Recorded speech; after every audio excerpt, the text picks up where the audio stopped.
위하고 다음에 백성의 죄를 위하여 날마다 제사 드리는 것과 같이 할 필요가 없으니 이는 그가 단번에 자기를 드려 이루셨음이라.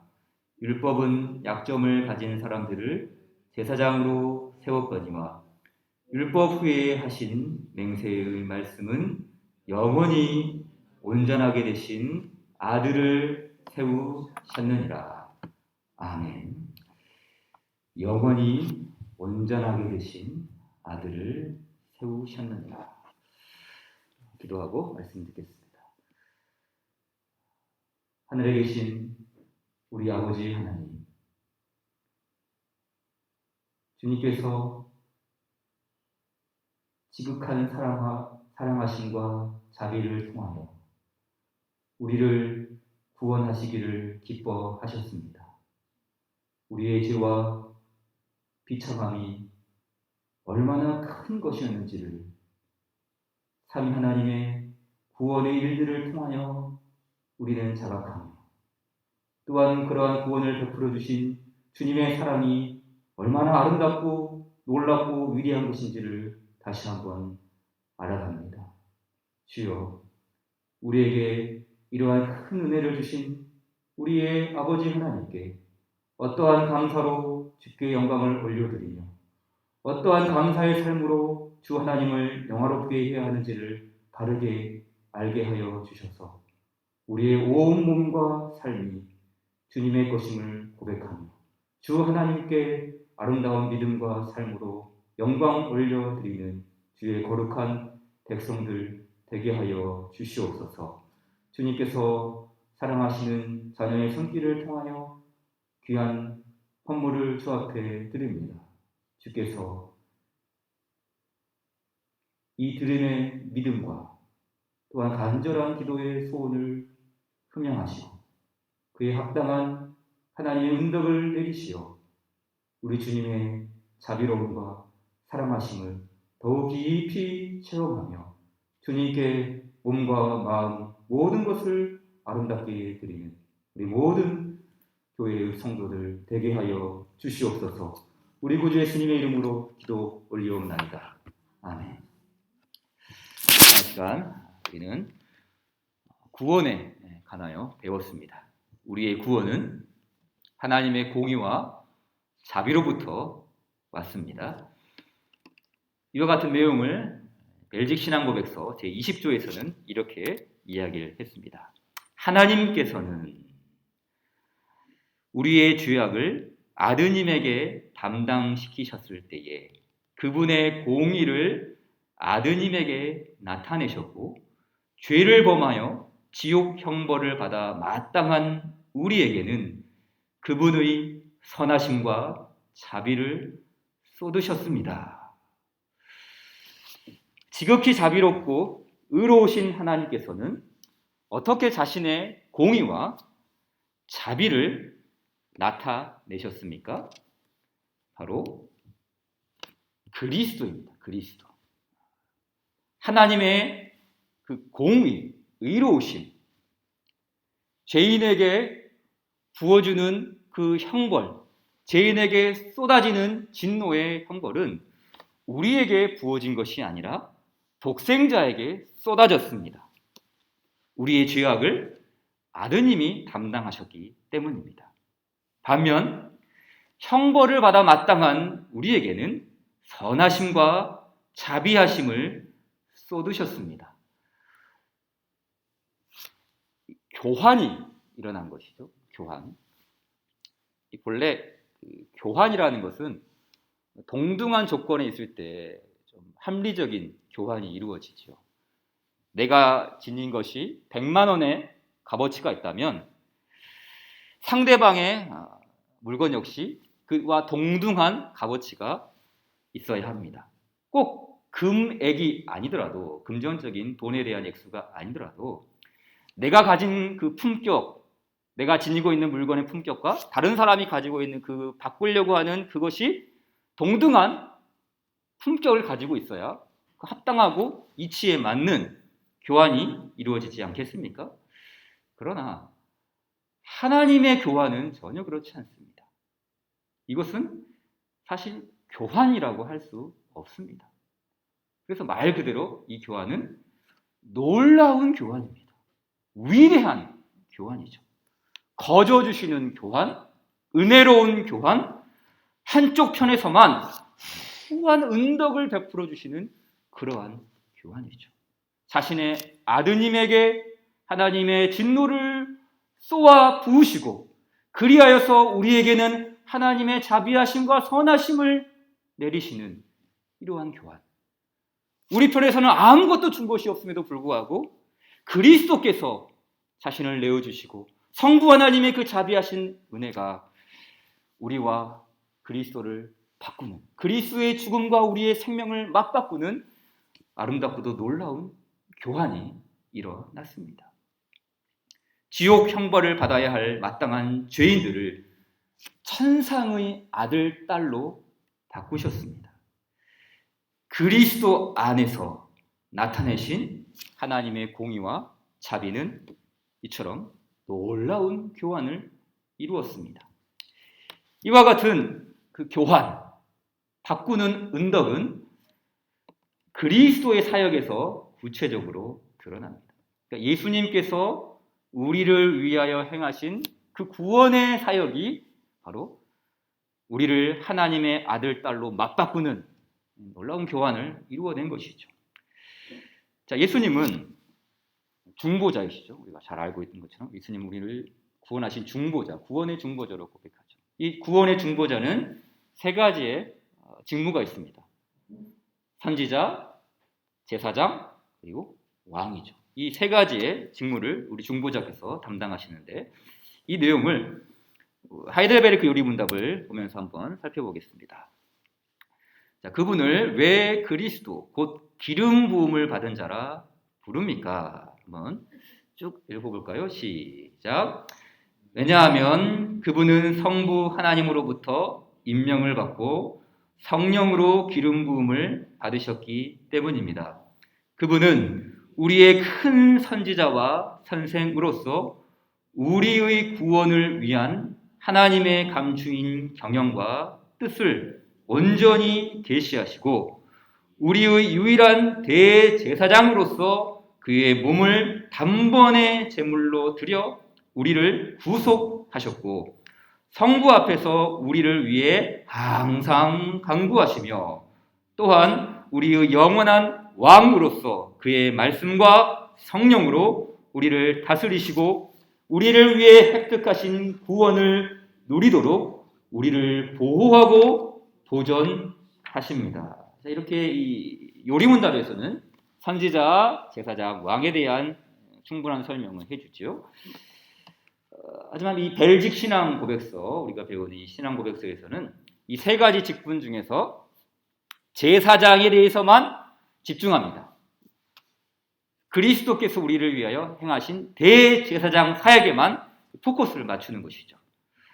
왜냐하면 대제사장의 직무는 우리의 죄책을 제거하는 희생제사의 사역이기 때문입니다. 자, 신앙고백서 21조 우리의 대제사장 그리스도께서 만족해 하심, 이 앞부분을 한 번 더 같이 읽어보겠습니다. 시작. 우리는 예수 그리스도께서 하나님께서 맹세로 확증해 주신 대로 멜기세덱의 반차를 따르는 영원한 대제사장이심을 믿습니다. 그분은 우리를 대신하여 그분의 아버지 앞에 서셔서 완전히 만족해 하심으로써 하나님의 진노를 가라앉히셨습니다. 그분은 선지자들이 예언한 대로 우리의 죄를 씻어 없애시려고 친히 십자가의 나무에 자신을 드리고 보혈을 쏟으심으로써 그렇게 하셨습니다. 세 가지를 말씀드리겠습니다. 첫째, 그리스도는 우리의 대제사장이십니다. 둘째, 대제사장이신 그리스도께서 우리의 죄를 용서해 주시려고 모든 질고를 견디셨습니다. 셋째, 우리는 영원하고도 완전한 십자가를 자랑합니다. 먼저 그리스도는 멜기세덱의 반차를 따르는 영원한 대제사장이십니다. 제사장은 죄를 속죄하는 일을 대행했습니다. 자신이 직접 죄를 사하는 것이 아니라 죄를 속죄하시는 그 하나님의 일을 대신 한 것이죠. 구약 성경은 이와 같은 제사장의 직무를 아론의 자손들이죠. 그리고 레위 지파에게만 담당하게 했습니다. 신약 성경인 히브리서 5장 1절은 이렇게 이야기합니다. 대제사장마다 사람 가운데서 택한 자이므로 하나님께 속한 일에 사람을 위하여 예물과 속죄하는 제사를 드리게 하나니.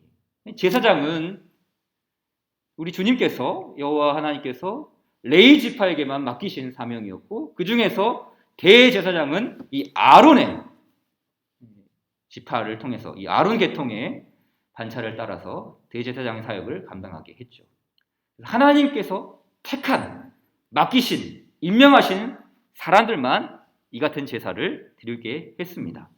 제사장은 다른 이들을 위하여 속죄하는 제사를 드렸습니다. 뿐만 아니라 자기 자신도, 자기 자신도 자신을 위해서도 속죄 죄를 드렸습니다. 제사장 역시 죄와 비참한 가운데 휩싸여 있었기 때문입니다. 그렇기 때문에 이 인간 제사장직은 한계가 있습니다. 하나님께서 구약의 율법에 제사장인 직분을 마련해 주시고 담당하게 하시고 제사 제도를 마련해 주셔서 많은 이스라엘의 백성들이 하나님께 예배를 하고 제사하고 화목 제사를 드림으로 주님과의 관계를 회복할 수 있는 이 직무를 감당하게 했죠. 그럼에도 불구하고 이것은 한계가 있었습니다. 히브리서 10장 1절을 보십시오. 율법은 장차 올 좋은 일의 그림자일 뿐이요 참 형상이 아니므로 해마다 늘 드리는 같은 제사로는 나아오는 자들을 언제나 온전하게 할 수 없느니라 라고 가르쳐 줍니다. 구약의 제사 제도는 좋은 일이었어요. 그렇죠? 율법은 장차 올 좋은 일의 그림자다. 그러니까 율법조차도 나쁜 게 아니었어요. 좋은 일이었어요. 하나님께서 이 율법을 통해 제사 제도들을 마련해 주셨기 때문에 좋은 일이었습니다. 그러나 한계가 있었습니다. 율법에 의한, 이 제사 제도에 의한 속죄는 언제나 온전하게 할 수 없었기 때문입니다.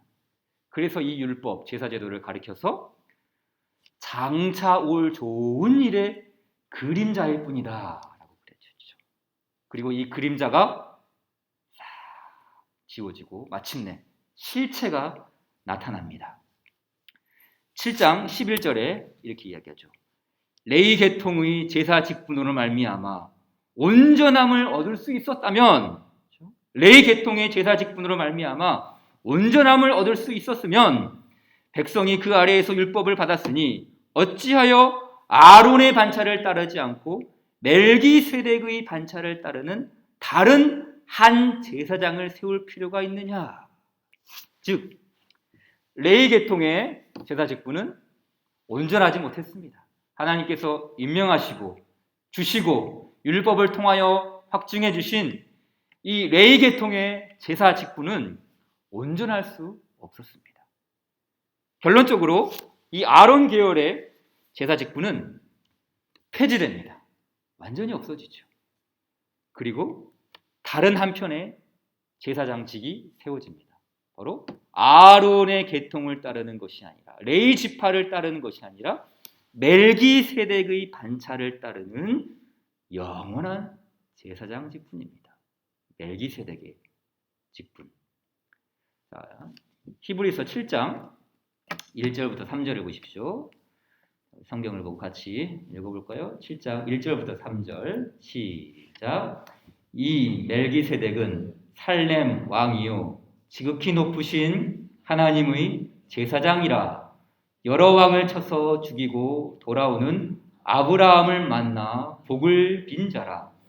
아브라함이 모든 것의 10분의 1을 그에게 나누어 주니라.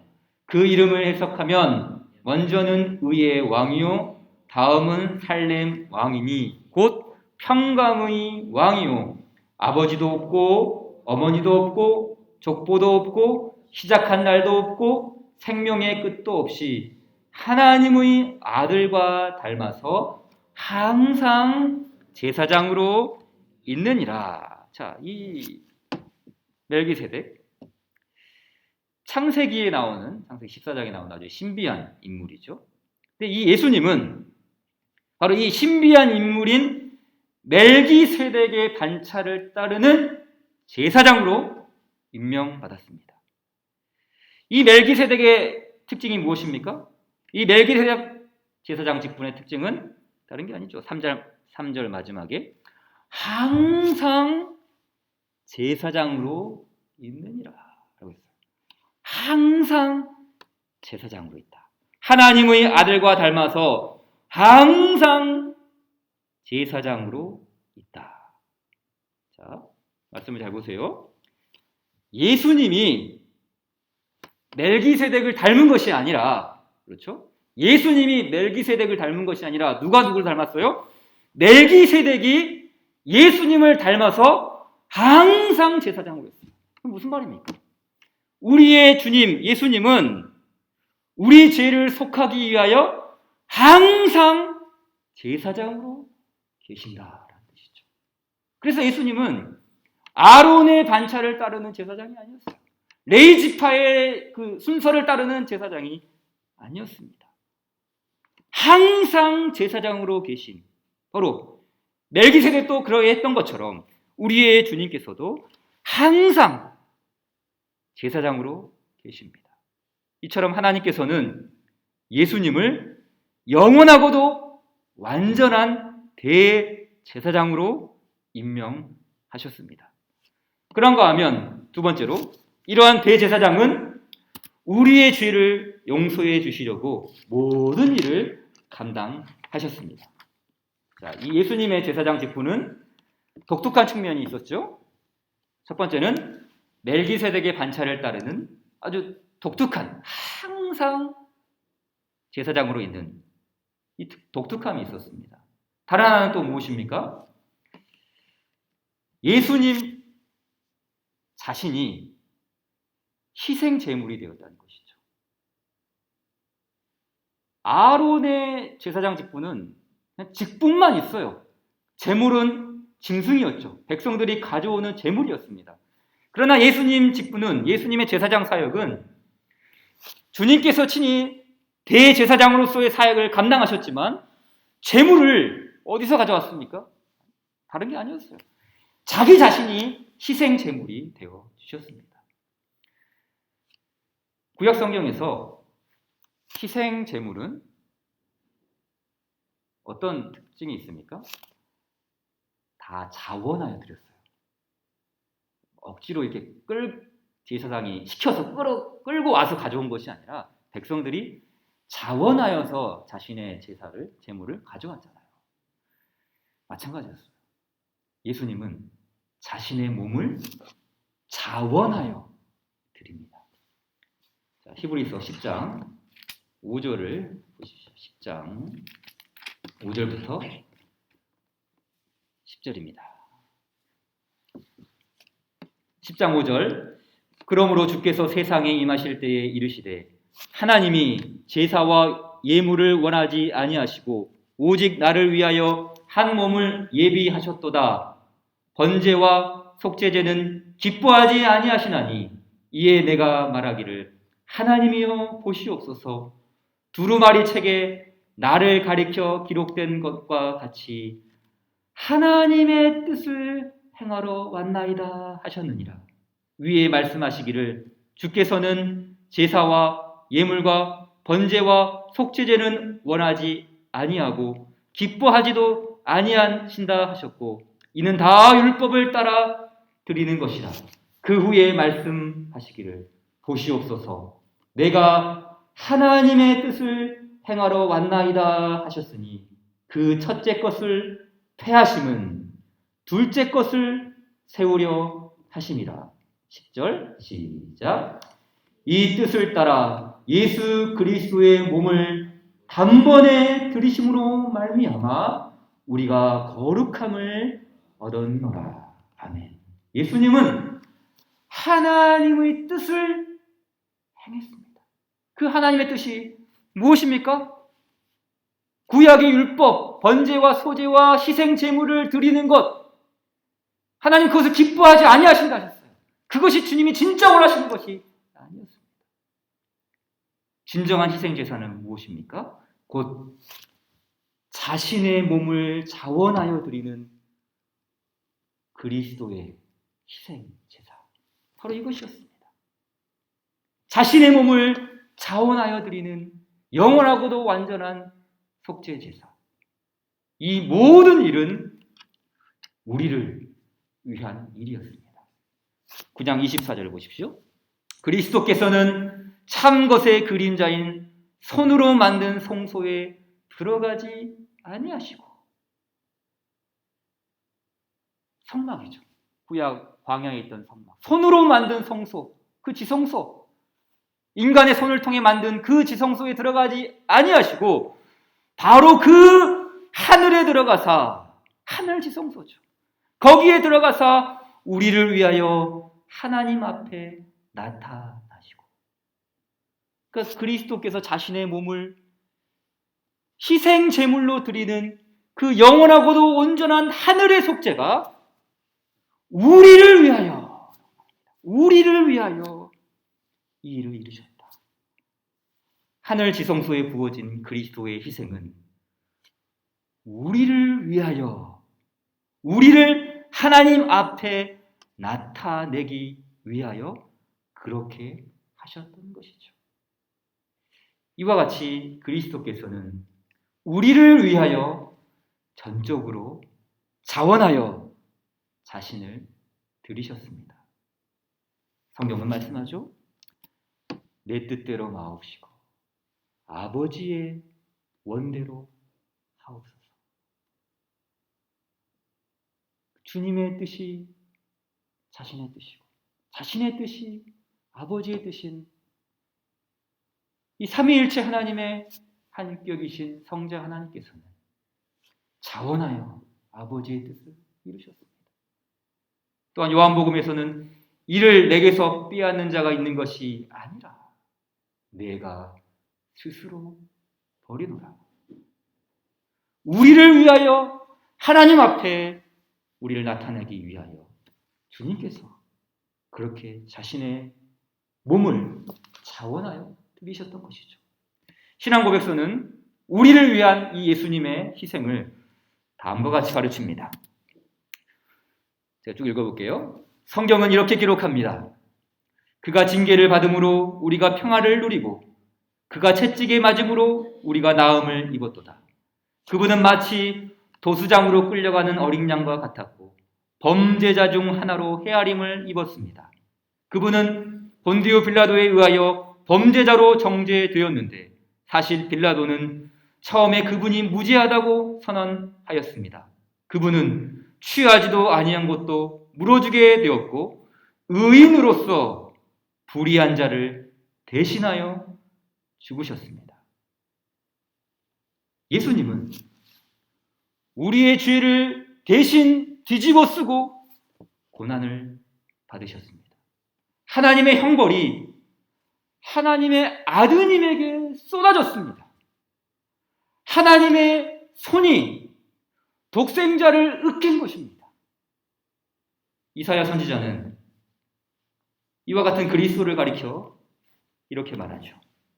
그가 자기 영혼의 수고한 것을 보고 만족하게 여길 것이라. 나의 의로운 종이 자기 지식으로 많은 사람을 의롭게 하며 또 그들의 죄악을 친히 담당하리로다. 이 말씀에서 우리가 주목하고자 하는 말씀은 영혼의 수고입니다. 영혼의 수고. 이것은 육체의 고통만이 아닙니다. 예수님께서 우리의 죄를 대신 뒤집어 쓰고 하나님의 형벌을 받으신 것은 그 육체적인 우리 영화나 또 미술이나 예술 작품에서는 항상 어디에 포커스를 맞춥니까? 그 그리스도의 끔찍한 형벌, 그 십자가, 육체 거기에 초점을 맞추죠. 물론 그게 무의미하다는 말은 아닙니다. 그러나 주님이 당하신 형벌은 몸과 영혼의 고통이었습니다. 그래서 이사야 선지자는 자기 영혼의 수고라고 표현하죠. 영혼의 고통이란 말, 영혼의 고통. 이것만이, 몸과 영혼의 고통만이 우리의 죄값을 치를 수 있는 유일한 방법이었습니다. 영혼의 수고. 우리가 받아야 할 그 형벌을 주님이 대신 뒤집어 쓰셨고 우리의 죄를 용서해 주시려고 영혼의 수고를 감내하셨습니다. 그렇기 때문에 이 영혼의 수고는 어떤 인간이 감내할 수 있는 부분이 아닙니다. 그래서 예수님에게는 신성이 있었던 것이죠. 신성. 우리의 주님은 참 사람이면서 동시에 완전한 하나님이셨기 때문에 그 하나님의 영원하고도 무거운 형벌을 그분의 신성으로 영혼의 고통을 감당하실 수 있었던 것이죠. 우리의 구원을 위하여 주님은 그렇게 하셨습니다. 계속해서 신앙고백서의 내용을 보십시오. 같이 읽겠습니다. 시작. 그분은 우리의 죄로 인한 무서운 형벌을 느끼시면서 몸과 영혼으로 고난을 받으셨고 그분의 땀은 땅에 떨어지는 커다란 핏방울과 같았습니다. 마지막으로 그분은 나의 하나님, 나의 하나님, 어찌하여 나를 버리셨나이까 하고 외치셨습니다. 그분은 우리의 죄를 용서해 주시려고 이 모든 일을 견디셨습니다. 자, 그렇다면 마지막으로 우리는 이 영원하고도 완전한 십자가 제사를 자랑해야 합니다. 우리가 그리스도의 십자가를 자랑해야 하는 이유가 무엇입니까? 바울 선생도 분명히 말하고 있지 않습니까? 내가 너희 중에서 예수 그리스도와 그의 십자가 못 박히신 것 외에는 아무것도 알지 아니하기로 작정하였습니까? 왜 예수 그리스도의 십자가 형벌만을 알기로 작정했습니까? 다른 것이 아닙니다. 십자가 제사야말로 하나님과 화목할 수 있는 유일하고도 완전한 제사이기 때문입니다. 신앙고백서의 내용입니다. 그러므로 우리는 바울 사도처럼 우리가 예수 그리스도와 그의 십자가에 못 박히신 것 외에는 아무것도 알지 않는다고 말하는 것이 옳습니다. 우리는 우리 주 예수를 아는 것이 가장 고상함으로 다른 모든 것은 잃어버린 것으로 여깁니다. 우리는 그분의 상처에서 모든 위로를 얻으며 단번에 드려진 이 유일한 희생제사, 곧 신자를 영원히 완전하게 하는 이 제사 외에 하나님과 화해할 수 있는 어떤 다른 방법을 찾거나 고안해낼 필요가 없습니다. 그가 자기 백성을 그들의 죄에서 구원하실 것이기 때문에 하나님의 천사도 그분의 이름을 예수, 곧 구주라고 가르쳐 주었던 것입니다. 우리의 주님, 구세주의 이름은 예수입니다. 자기 백성을 그들의 죄에서 구원하시는 이름이죠. 주님께서는 우리의 구원을 위하여 몸과 영혼의 형벌을 받으셨습니다.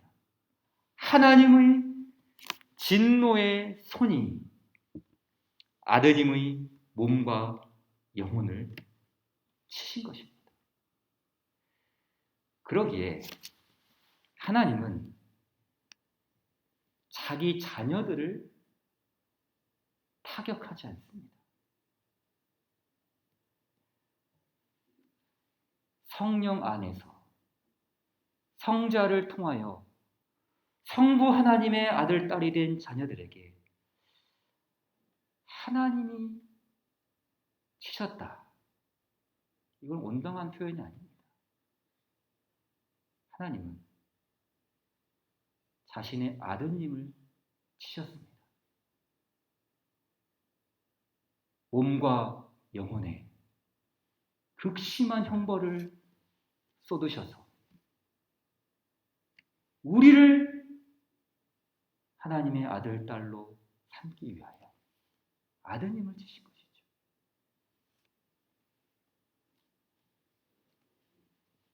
그렇기 때문에 우리는 그리스도의 상처에서 모든 위로를 얻습니다. 그분이 당하신 그 상처에서 우리는 모든 위로를 얻는다. 이 말은 어떤 심리적인 안정감 혹은 인간적인 격려, 괜찮아, 그럴 수도 있지, 이런 정도의 위로가 아닙니다.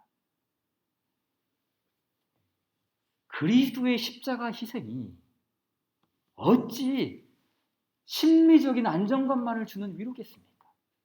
이것은 훨씬 풍성합니다. 넘치고도 넘치죠. 곧 우리 죄를 용서해 주시며 우리를 죄와 비참에서 건져 주시며 우리를 의롭다 하시고 우리를 거룩하게 하며 우리로 하여금 그리스도께 더욱 진보하게 하며 마침내 영화에 이를 때까지 우리를 안위하시는 영원하고도 온전한 위로이죠. 그렇기 때문에 우리는 그분의 상처에서 모든 위로를 얻습니다. 그 십자가의 상처에서 그리스도의 손과 발에서 쏟아져 나온 피와 그의 허리 옆구리에서 쏟아져 나온 그 물과 피가 거기로부터 흘러나오는 모든 은혜의 덕들이 우리에게 모든 위로를 주는 원천이라는 것이죠.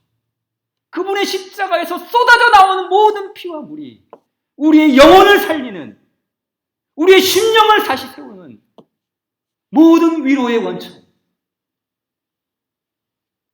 그렇기 때문에 우리는 영원하고도 완전한 제사인 이 십자가를 자랑합니다. 로마서 말씀이죠. 그뿐 아니라 이제 우리로 화목하게 하신 우리 주 예수 그리스도로 말미암아 하나님 안에서 또한 즐거워하느니라. 이 즐거워한다는 말이 자랑한다라는 뜻이에요. 자랑한다는 말은 잘난 척하는 것, 이런 개념이 아니라 어떤 의미입니까? 즐기는 것입니다. 누리는 것이죠. 다른 말로 말하면 감사하는 겁니다. 그리스도께서 주시는 이 영원한 위로 속에 그 십자가의 상처로부터 흘러나오는 그 모든 복음의 생수를 우리가 먹고 마시면서 영원한 행복을 누리는 것이죠. 그래서 헤르만 바빙크라는 신학자는 이렇게 말했어요. 그리스도의 영원한 죽음은 우리의 완전한 복됨의 원천이다. 우리의 영원한 이 복됨이 어디 있는가? 우리를 복되게 하는 영원한 생수의 근원이 어디 있는가? 바로 그리스도의 십자가에서 쏟아져 나온 그 물과 피, 그리스도의 몸에서 흘러나온 그 상흔, 그 상처, 거기로부터 쏟아져 나오는 구원의 은덕들이 우리의 복됨을 확증하고 그분께로 나아가는 십자가 아래에 머문 성도들에게 바로 이 영원하고도 온전한 위로를 부어 주십니다. 우리를 위한 영원한 복됨의 원천, 그리스도의 십자가, 여기서 우리의 영원한 위로와 안식, 회복을 누리기 바랍니다. 찬송 415장입니다.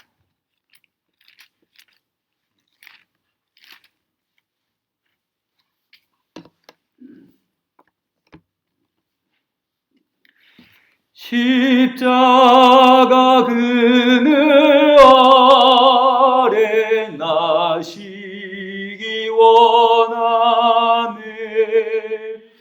저 햇볕이 뜨겁고 또 짐이 무거워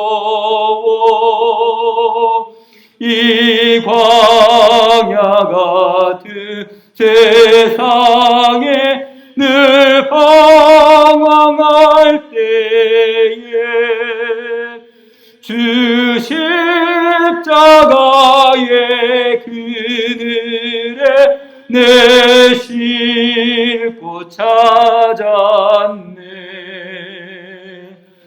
내 눈을 밝히 떠서 저 십자가 볼 때 날 위해 고난 당하시 주 예수 보인다. 그 형상 볼 때 내 맘에 큰 찔림 받아서 그 사랑 감당 못하여 눈물만 흘리네. 십자가 그늘에서 나 길이 살겠네. 나 사모하는 광채는 주 얼굴뿐이라. 이 세상 나를 버려도 나 두려움 없네. 내 한량 없는 영광은 십자가 뿐이라.